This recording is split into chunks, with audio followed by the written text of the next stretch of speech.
kakadroga eh, palong-palo, no? Grabe ho kayo makahusga.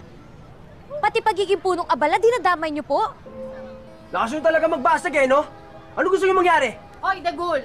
Gusto lang naman namin malaman yung totoo. Yun na nga ho. Na-overdose po kami, pero hindi namin alam paano nangyari yun. Yun ang totoo. Sus! Reyna, yung nalaman mo sa jowa mo, hindi kumpleto yun. Dahil hanggang ngayon, iniimbestigahan pa ng mga pulis kung paano nakapasok ang droga sa kanila. At sigurado ako, hindi ginusto ng mga anak ko yun. Ha! Ano to? Magic? Bigla na lang lumipad ang drugs tapos pumasok sa mga katawan nila. Tama! At saka sure ako, Magic. hindi naman nila aaminin yan. Walang nililihim sa akin ng mga anak ko. Wala? Wala ka ba talagang alam? Alam mo kung bakit nagkakaganyan yung mga anak mo? Kasi pinapabayaan mo. Sumusobra na ho kayo. Ang OA nyo naman po, kala nyo, ang linis-linis nyo. Nag-iimbestiga pa nga po, di ba? Assuming naman.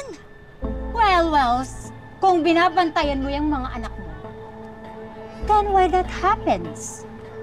Kasi wala kang kwentang magulang. Correct? Sumusobra ka na!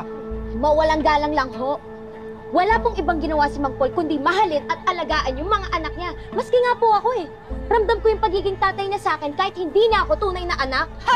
Ikaw huwag kang epaloids. Pinagtatanggol mo pa yung mga yan. You don't parts of the families.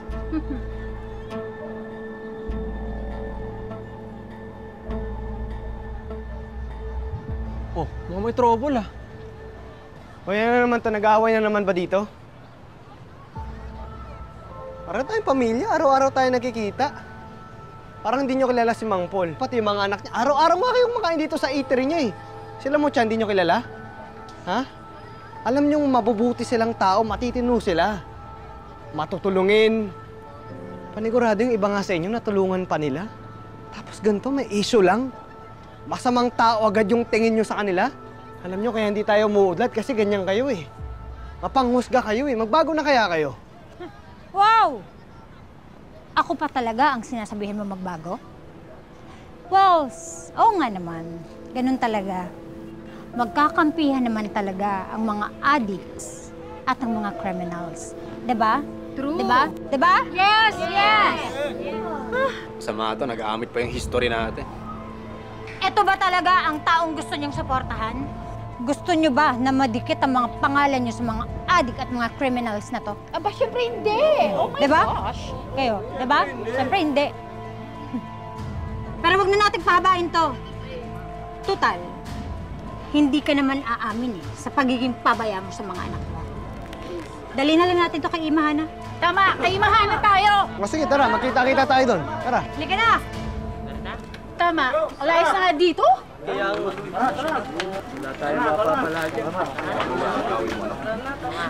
Mga adik yan. Oh, mga balimbing! Nagpapapula kayo kaagad eh! Mang Paul, huwag ka mag-alala kasi si Imahana mas alam niya yung gagawin. Pagsasabihan niya yun sa Mang Dolor na tigilan na yung dalawa mong anak. Ha? Tara.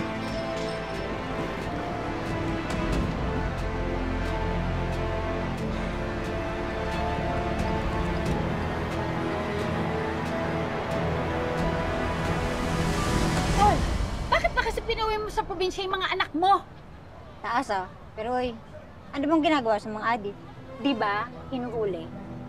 Siyempre, ayaw naman niyang mahuli yung mga anak niya. Kaya ayun, go aways, fly always. Tinago na yung mga addicts niyang anak.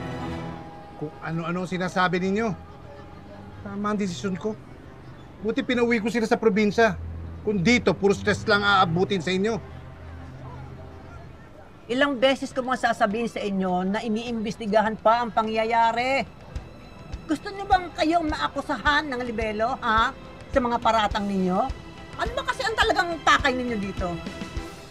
Imahana, ginawa ko na ang lahat para makatulong sa Rilex. Pinaganda ko na to. At yung mga anak ko, pati yung mga kabarkada niya. Sila pa nga ang tumulong para mailigtas yung mga nakidnap.